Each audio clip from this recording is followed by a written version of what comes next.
Coucou, c'est Tatanectua et aujourd'hui on va parler des différents formats d'ouvrages. Entre le roman, la nouvelle, la micro-nouvelle ou encore les romans jeunesse. Par ici le générique.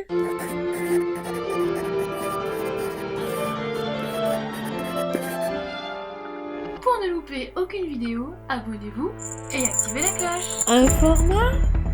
Alors oui, je ne parle pas encore de maquettes, avec les différents, on va dire, formats justement que vous pouvez utiliser, que ce soit du format poche, le 11 par 18 ou du 14 par 21. Non, là effectivement, on va vraiment parler des formats d'ouvrage, à savoir en fonction de votre nombre de mots, peut-être même de pages, nous allons voir ça ensemble, dans quelle catégorie justement ça rentre. Et nous allons prendre les caractéristiques, disons, admises dans le monde de l'édition. Vous allez voir pourquoi le admise, je le mets un petit peu entre guillemets. Parlons donc du nombre de mots et de camo. Pourquoi camo? Exactement pour kilo. 1 kilo égale 1000 mots. Alors bien sûr, je vous rappelle que ce que l'on va dire là par rapport au camo, ça peut différer selon la maison d'édition et selon aussi, on va dire peut-être même les pays où ils les appellent à texte. En tout cas, savoir combien de mots fait votre histoire est très important pour la correction, car le correcteur ou la correctrice va vous le demander. Et oui, parce qu'au niveau du devis, la première chose on va dire qu'on va vous demander, c'est le nombre de mots. Combien justement fait de mots, combien d'espaces comprises votre histoire fait. Oui, c'est-à-dire caractère, espace comprise, puisque je rappelle qu'en typographie, espace est féminin. Non, mais moi je préfère parler en nombre de pages. Alors ça aussi, je sais, il y en a certains justement qui le font, mais en fait on peut tricher par rapport au nombre de pages. Alors soit justement, vous êtes complètement réglo et vous dites non mais c'est bon, j'ai des marges correctes, etc., ça fait tant de pages. Soit malheureusement, ce qui se passe très souvent, c'est qu'il y a pas mal de personnes qui trichent, qui vont faire des énormes marges ou qui vont faire un très très grand interligne au-delà du 1,5. Oui, j'ai déjà vu des interlignes de 2 par exemple, et qui vont dire hey, mon histoire elle fait 500 pages, et en réalité il y a peut-être que 40 mots. Car oui, en fonction du format que vous allez choisir au niveau de la maquette, comme je l'ai déjà dit, format poche, grand format, format on va dire dit américain, A5, etc. En fonction aussi de la taille de marge, la taille de la police, l'interlignage, et bien tout ça effectivement va interférer dans votre nombre de pages. Et les livres qui font 500 pages et qui sont à 18 €, alors qu'en réalité il y a très peu de mots, par exemple 18 camos j'en ai déjà vu, là je trouve que c'est un petit peu abusé quand même si je sais qu'on a tendance à réduire le prix de nos écrits, là quand même. Donc le nombre de mots est plus fiable, même si je sais que certains et certaines vont apprécier dire j'ai écrit 100 pages A4 par exemple, j'ai écrit 200 pages A4. C'est parti pour les classiques. Allez, on est parti justement pour les formats classiques. Je rappelle que les formats dits classiques, on va dire, c'est les plus courants, à savoir roman, novella et nouvelle. Je vous fais défiler l'image de Prom Auteur et de mondefantasy.com car tout est répertorié sur une image en fait. Ça j'ai trouvé ça génial, vraiment bravo pour ce travail. On commence par la twitterature. Oui, sur Twitter on peut écrire des petits morceaux, même si parfois ça peut être du teasing ou tout simplement aussi les fameuses micro-nouvelles. La micro-nouvelle. La micro-nouvelle c'est un défi imaginé et lancé par Keot Auteur chaque jour avec une image. Le défi est d'écrire quelques lignes sur cette image, ce que ça nous inspire. Là, on n'est pas obligé de faire qu'un seul tweet, vous pouvez faire si vous avez envie plusieurs tweets. Pour ma part, j'essaye vraiment de me limiter à un tweet et à chaque fois j'ajoute un gif aussi. C'est marrant puisqu'on écrit sans se rendre compte, ça peut fourmiller d'idées. En plus, on s'aperçoit vraiment qu'on n'est pas du tout inspiré de la même manière et du coup, qu'on n'écrit pas forcément la même chose. Alors des fois, il peut y avoir des ressemblances, ça peut d'ailleurs être très fun et parfois pas du tout. La nouvelle. Alors ça, tout le monde en a déjà entendu parler, mais c'est quoi finalement une nouvelle? D'ordinaire, même si je sais que ça peut changer en fonction des maisons d'édition et des appels à texte, une nouvelle fait maximum 15 000 mots. Je sais que j'en ai déjà vu jusqu'à 20 000 mots, donc à savoir entre 15K jusqu'à 20K, mais plus souvent, voilà, c'est maximum c'est 15K. Ça peut aussi être vraiment très bas, j'ai déjà vu par exemple des AT de nouvelles juste à 1000 mots par exemple. C'est un récit court avec souvent un événement ou deux qui devront être traités, peu de personnages qui doivent être poignants, attachants et vraiment, mais peut-être même aussi repoussants en très peu de pages. Et oui, parce que vous n'allez pas avoir 25 pages pour développer votre héros, votre héroïne ou faire plusieurs intrigues. Tout doit être rythmé et la chute doit être incroyable. prévisible, rapide, inattendu, pas forcément dans les dernières lignes de la nouvelle, ça c'est quand même assez acté, mais en tout cas assez surprenante. On doit se dire, ah ouais, mais en fait c'est excellent, j'ai envie de la relire. Et sachez que l'on peut faire des nouvelles dans n'importe quel genre, ou sous-genre littéraire aussi si certains profs de français nous regardent, que ce soit policier, SF, fantastique, romance et même érotisme, avec par exemple le prix de la nouvelle érotique. Contrairement aux premiers abords, écrire une nouvelle c'est difficile. J'ai justement fait une vidéo là-dessus, comment écrire une nouvelle, fifiche, ne vous fiez pas aux apparences, ce n'est pas parce que justement c'est très court que c'est plus facile. Au contraire, on veut vraiment, vu que c'est concentré en fait, mais que ce soit percutant. Donc c'est très très difficile, et contrairement justement à un roman où parfois on va peut-être pas forcément être là à trouver le mot qu'il faut, à la ligne qu'il faut, à la phrase qu'il faut, au niveau de la nouvelle, vu qu'il faut que chaque phrase soit intéressante et pertinente, et forcément il peut y avoir énormément de travail. Sans oublier que la chute doit être excellente, cohérente, des personnages parfaits en peu de temps. On a peu de signes, on n'a pas de place, on va dire, pour les fioritures ou même les dialogues mal rythmés ou qui n'ont rien à faire là. Oui, c'est très exigeant. Après, les nouvelles, ça peut permettre de se dépasser, de découvrir un nouveau genre, de participer à des AT. Il y a beaucoup d'appels à texte concernant des nouvelles. Alors très souvent, et je le rappelle, la règle des 10% s'applique, mais pas tout le temps. À savoir, vous pouvez de temps en temps dépasser de 10% de caractères en plus ou pas. N'hésitez pas à demander aux organisateurs et aux organisatrices des AT. Parfois, c'est indiqué à peu près ou environ. Là, vous pouvez vous dire que vous pouvez mettre un petit peu plus de mots recommandé. En revanche, si c'est marqué strict, c'est déjà arrivé par exemple que je lise 2 mots stricts. Là, ça veut vraiment dire que vous devez mettre 2000 mots, c'est tout, voire 1999. Concernant les nouvelles, il peut y avoir des publications individuelles de nouvelles, ça peut être aussi en recueil, si par exemple vous-même vous voulez publier plusieurs de vos nouvelles dans un recueil, ou aussi en collectif d'auteurs, ce qu'on appelle aussi une anthologie, qui regroupe les nouvelles de plusieurs auteurs et autrices qui ont souvent écrit avec un thème justement imposé. Des nouvelles, j'en ai effectivement écrites pas mal, que ce soit au tout début de ma petite carrière, et même encore à l'heure actuelle. J'ai sorti par exemple récemment Un dernier croc avant le départ, qui est une nouvelle fantasy. J'ai sorti la nouvelle Noël au royaume du Cid, qui est plutôt, on va dire, romance dystopie. Il y a 2 de mes nouvelles gore, horreur dans Histoire surnaturelle chez Otherland. J'ai une nouvelle fantastique chez l'Alsacienne indépendante dans le recueil Amour surnaturel 2, un cercueil sous les congélateurs. Et je passe parce qu'alors là sinon il faudrait que je ressorte toute la bibliographie et de toute manière elle est déjà sur mon site internet. La novella. Alors la novella c'est un format qui ne vous parlera peut-être pas ou peut-être que si. D'ailleurs récemment j'ai lu la novella Tandis que brûlent les koalas chez Otherland. La novella, c'est entre la nouvelle et le roman. À savoir, c'est un format hybride qui a été utilisé par des grands noms de la littérature comme Charles Dickens, Stephen King, Truman Capote ou encore Ernest Hemingway. N'oubliez pas, comme d'habitude, toutes les sources dans la description de cette vidéo. Et n'oubliez pas aussi de vous abonner si ce n'est pas encore fait. Dans la novella, on retrouve les marqueurs de la nouvelle, avec le peu de protagonistes, le peu de fioritures. Il faut aller directement dans le sujet. Mais il n'y a pas forcément besoin d'une chute incroyable. Alors oui, il faut quand même, on va dire, un petit peu une chute, on va dire quelque chose d'assez cohérent et pertinent à la fin, mais on n'attend pas forcément non plus un waouh. Alors plusieurs trames peuvent s'entrecroiser puisqu'effectivement il y a plus de développement et qu'il y a plus de pages. Ce qui m'amène aux avantages. C'est plus court qu'un roman, c'est plus facile à maîtriser, et il est vrai que pour certains auteurs et que certaines autrices débutantes apprécient la novella qui est vraiment un format hybride. Assez intéressant. Et également pour les lecteurs et les lectrices, ça peut être lu beaucoup plus rapidement qu'un pavé. Ça peut permettre aussi de connaître le style de l'auteur et de l'autrice. C'est vrai qu'une novella, ça se lit beaucoup plus vite qu'un pavé de 500 pages. Après, les inconvénients, il faut s'y tenir, car si vraiment on a l'habitude des nouvelles, ça peut être compliqué de développer un petit peu plus, et si au contraire on préfère écrire des romans ou des longs pavés, forcément on va avoir un petit peu tendance à écrire un petit peu plus, quoi. Alors perso, quand je participe à des appels à texte de novella, car oui, il y a des appels à texte de novella, je suis toujours obligée en fait de faire des coupes littéraires. Oui, j'ai un petit peu imaginé ce terme, des coupes littéraires, un petit peu comme des coupes budgétaires, sauf que c'est pas du tout dans la même catégorie. Mais après j'ai envie de vous dire, pourquoi pas? Question, on va dire mot, logiquement, une novella, ça peut aller jusqu'à 30K, 40K, j'ai déjà vu des AT de novella jusqu'à 42K maximum, au-delà on va vraiment plutôt être dans le roman. Le roman. Alors il existe plusieurs formats de romans acceptés par les maisons d'édition. Vous allez avoir des maisons d'édition qui n'acceptent absolument pas les romans en dessous de 30 mots, d'autres qui n'accepteront pas les romans en dessous de 50 mots, et il y a même, j'ai vu aussi récemment, des maisons d'édition qui n'acceptent pas des romans en dessous de 60 mots. Ouais, ça arrive. Et aussi également l'extrême inverse, à savoir des maisons d'édition qui ne veulent pas que l'ouvrage excède 100 kmots, à savoir 100 000 mots. D'autres, ce sera 120 kmots, 120 000 mots, comme par exemple chez les éditions Lascar. Oui, j'en parle de ça puisque justement j'ai soumis un tapuscrit suite à un appel à texte chez eux, plutôt chez elles, à voir justement ce que ça donne.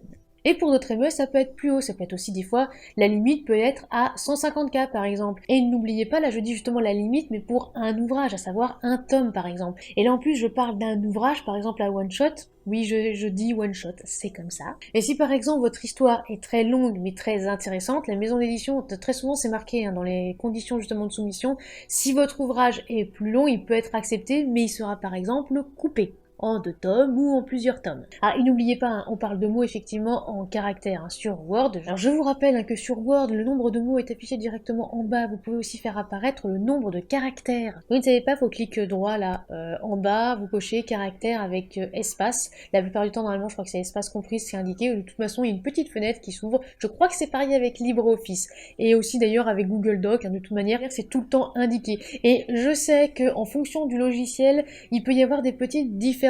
Parce que c'est comme ça, personnellement je n'ai pas allé chercher plus loin dans la programmation des logiciels pourquoi justement le nombre de mots peut différer entre Word et Antidote. La référence ultime et ce que les maisons d'édition vraiment attendent, c'est votre logiciel de traitement de texte, à savoir, moi je mets toujours nombre de mots sur mon Word. Voilà, d'après mon Word, il y a tant de mots que ça, c'est tout. Bon et donc, un roman sinon c'est quoi ? Un roman, c'est un long récit composé de plusieurs événements, souvent plusieurs intrigues, un fil rouge avec beaucoup de personnages, des principaux, un décor, plusieurs décors, une époque. Et tout cela peut être très détaillé, physiquement, psychologiquement. Alors tous les genres possibles sont acceptés, de la fiction, de la non-fiction, autobiographie, biographie. Le roman peut être un OS, à savoir un one-shot, un one-shoot, ok, je vais vous faire un petit peu plaisir, ou une saga. Je consacrerai d'ailleurs une vidéo entière à ces deux possibilités, donc à savoir one shoot, c'est vraiment une seule histoire, il n'y a pas de suite, il n'y a rien du tout, alors rien ne vous empêche après de faire des spin-offs ou d'autres choses, mais c'est vraiment une seule histoire, alors que les sagas ou les séries, on en reparlera, il y a effectivement plusieurs termes. Les avantages au roman, il n'y a pas de limite de caractère, sauf, je dirais bien, si jamais vous visez une ME spécifique, c'est vrai que parfois vous pouvez être limité par rapport à ça, et aussi par rapport aux imprimeries, car je vous rappelle quand même que plus l'ouvrage est gros, et au bout d'un moment, ça va être un petit peu compliqué sous tel et tel format d'imprimer en fait. Alors là, je vais parler un petit peu de tête, mais je crois qu'au-delà de 750 ou 800 pages, peut-être un peu plus, 850 pages au format roman classique, certaines imprimeries vous diront non, et je crois même que sur Amazon, je crois que c'est limité à 750 ou 800 pages dans ce format-là. Donc voilà, des fois malheureusement il va peut-être falloir couper parce que ça serait un petit peu compliqué. Et je sais que cette limite en plus est différente en fonction des formats. C'est vrai que les formats poche, je crois bien qu'on peut aller un petit peu plus loin. Les formats cartonnés, ça va dépendre. Enfin, les formats rigides, donc...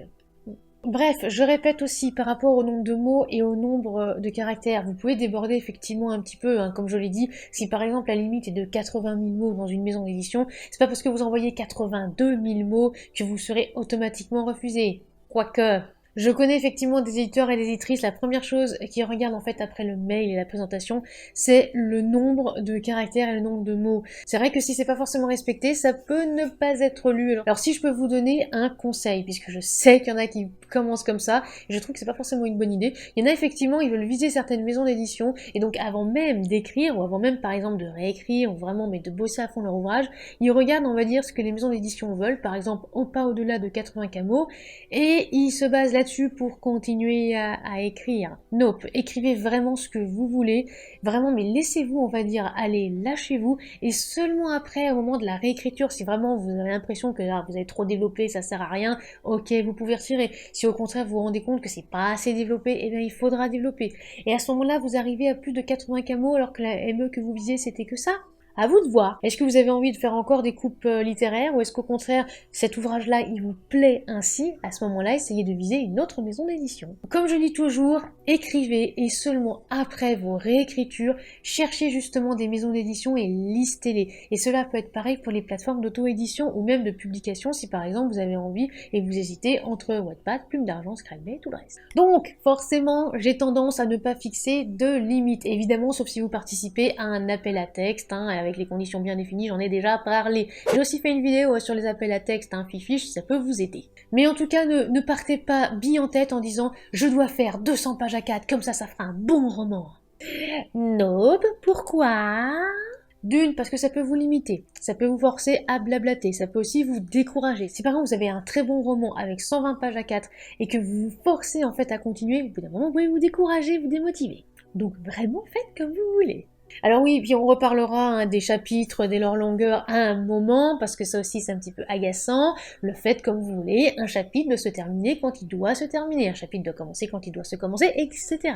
À savoir, il faut toujours qu'il y ait un intérêt, que ce soit pertinent. Personnellement, chapitre long, chapitre court, je n'ai pas de préférence, tout simplement parce que ce n'est pas la longueur qui compte, c'est ce qu'on fait avec. On va encore me dire que c'est un petit peu pervers, mais c'est pas grave. Alors, je vais quand même parler rapidement des recueils anthologies, essais, poésie et pièces de théâtre, car oui, cela aussi existe. Alors rapidement, car je crois que j'en ai déjà consacré une vidéo ou pas.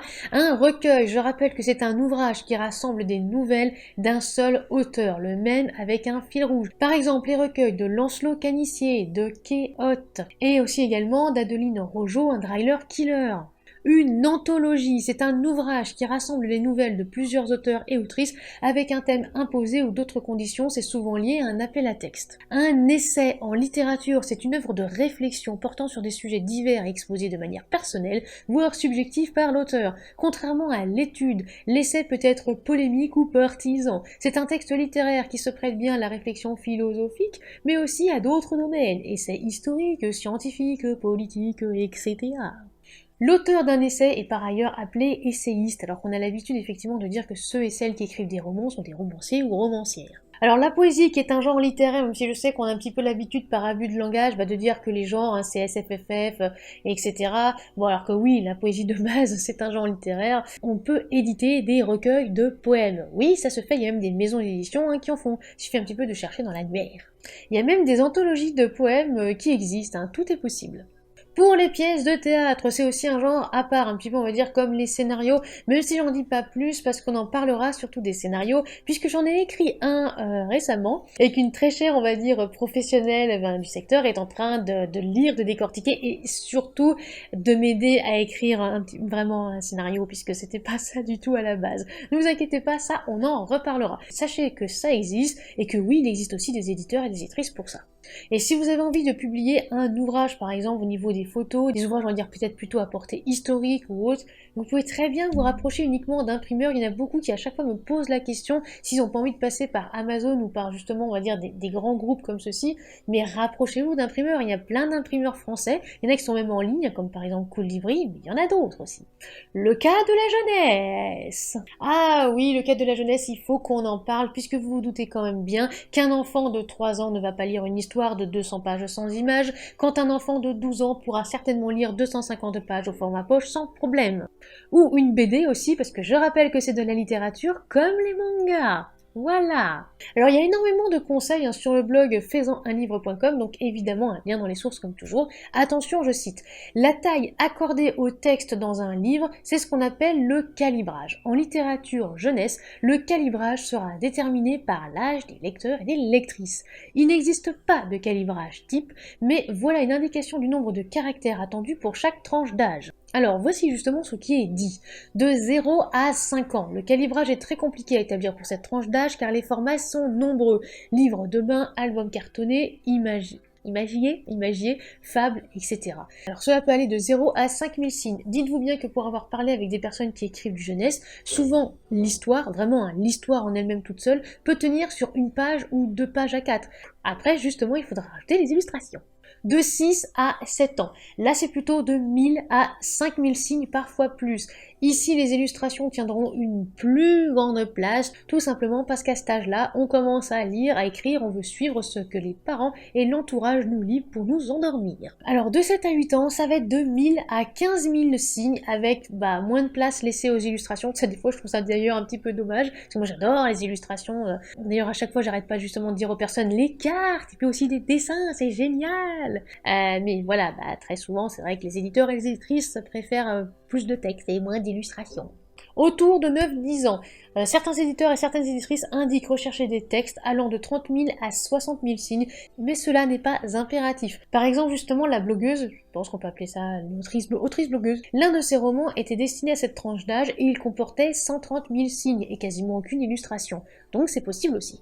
Pour 11 ans et plus, là on tombe dans les calibrages de la littérature adulte. Parce qu'apparemment à ce stade, on est censé écrire pour des lecteurs et des lectrices confirmés, mais encore une fois, effectivement, tout est possible, puisqu'on parle de romans, pas de manga ou de romanga, dans ce cas-là, ni de roman graphique, ni aussi de light novel, puisqu'il y a une différence. Si vous avez 25 mots, à savoir 25 000 mots, eh ben ça peut vraiment être facile s'il y a des illustrations, il n'y a absolument pas de problème au niveau de ça pour l'âge. Après, j'ai aussi beaucoup vu sur les forums que 200 pages vraiment classiques, par exemple au format roman, pour un enfant à partir de 11-12 ans, ça peut se faire. C'est vrai que moi, quand j'étais petite, je lisais effectivement de ce genre de format-là, et des fois plus. C'est vrai que j'ai déjà lu des livres qui faisaient plus de 600 pages sans problème, mais au contraire, il va y avoir certains enfants qui auront plus de difficultés et qui ne pourront pas atteindre ces 200 pages. Là, il faut pas non plus oublier quand même le plaisir de l'enfant qui voudra lire. Et oui, vous allez avoir des enfants qui vont dévorer Eragon et d'autres pavés qui contiennent jusqu'à 600 000 signes, et d'autres, au contraire, qui seront plus attirés par les BD, les mangas ou des livres peut-être parfois un peu plus petits. Tout simplement parce que tous les goûts sont dans la nature. C'est aussi pour ça qu'on trouve souvent de tout, vraiment des tout petits formats au plus gros. Petit bonus aussi pour les auteurs auto-édités, car et ça ils ont un petit peu tendance à l'oublier. Je rappelle que le dépôt d'ouvrages jeunesse est plus strict que pour la littérature dite pour les adultes. Voilà. En bref, sachez combien de mots votre histoire contient. Cela servira pour toutes les étapes, que ce soit l'AL, combien justement de mots visés, la BL, sur combien de mots justement on va travailler, le coaching même, pourquoi pas, et surtout pour la maquette, pour la correction, et même aussi la soumission en maison d'édition. C'est très important, mais il ne faut pas non plus regarder votre nombre de mots tous les jours. Alors sauf s'il y en a justement qui aiment bien travailler sous la pression et qui apprécient justement se faire un petit peu des défis, etc. Là d'accord. Mais sinon, si vous n'appréciez pas vous mettre la pression, ne regardez pas et laissez libre cours à votre plume. Aucun jugement ne doit être fait sur la longueur de l'histoire ou même le format. Oui, je suis formelle car depuis que j'ai posté quand même cette vidéo sur les formats, donc ça va faire la première il y a déjà 2 ans, il y a eu des retours, il y a eu des posts aussi sur les réseaux sociaux qui méprisaient par exemple ceux et celles qui écrivaient des nouvelles. Ouais, en mode, de toute façon t'es pas capable d'écrire plus de 10 mots, t'es nul. Pardon, stop, Non, c'est quoi on va dire un petit peu le délire que parce que, attention, X n'écrit que des nouvelles, X ne sait pas écrire. Est-ce que c'est... Non, en fait. Non, en fait, il n'y a même pas de justification à essayer de trouver, et je vais même pas chercher, en fait, d'excuses à ces personnes-là. Non, et puis c'est pas parce que vous écrivez un roman d'1 million de signes, et là, je me vise, parce que moi, j'ai déjà écrit un roman avec plus aussi de 2 millions de signes, c'est pas pour autant que c'est génial ici, mais c'est pas pour autant que je vais mépriser les personnes qui, attention, n'écrivent que des nouvelles en dessous de 10 mots. Non, sortez le fouet. Je le répète encore une fois, on s'en fiche du nombre de mots, c'est ce que vous faites de chaque centimètre. Lettre, évidemment, pas centimètre. En cas de soumission de tapisserie dans une maison d'édition, vérifiez bien. Une maison d'édition peut accepter votre manuscrit de 50K mots quand une autre en demandera minimum 55K ou plus. Ne rigolez pas, ça existe. Une maison d'édition peut aussi accepter un tapuscrit de 120K mots, limite, et une autre ne voudra pas que ça dépasse les 100K. Vérifiez bien, car sachez que si vous rentrez pas dans les clous, la maison d'édition peut ne même pas, on va dire, vous proposer de diviser en tomes, si par exemple il n'accepte pas tout simplement les sagas. Ça peut arriver, il y a des maisons d'édition qui préfèrent automatiquement que les one-shoot, et puis dans ce cas-là, ce sera au revoir, et ne lira même pas votre histoire, et vous répondra souvent non, en mettant défaut de respect de la ligne éditoriale. Mais ne vous inquiétez pas, on en reparlera dans un tata-vous-thème justement de cette fameuse ligne éditoriale, car vous êtes nombreux et nombreuses à chaque fois à me poser la question. Ouais, on va en reparler, même si très souvent ça peut effectivement se deviner, mais on fera une vidéo complète là-dessus. Voilà, c'est la fin de ce conseil d'écriture et j'espère qu'il vous aura plu. On se retrouve la semaine prochaine pour l'interview d'un juge, avec vos questions évidemment, puisque juste allez voir la personne pour l'interroger. N'oubliez pas de vous abonner, votre soutien est extrêmement important. De lâcher un petit like, un commentaire et de partager cette vidéo. Et puis ça peut nous aider pour le côté un petit peu algorithme, donc si vous avez envie qu'on continue effectivement à vous bercer de magnifiques vidéos, soutenez-nous. Si vous voulez le faire financièrement parlant, vous pouvez vous rendre sur Utip ou Tipeee, il y a tous les liens en barre d'infos, et en attendant la prochaine vidéo, soignez votre plume.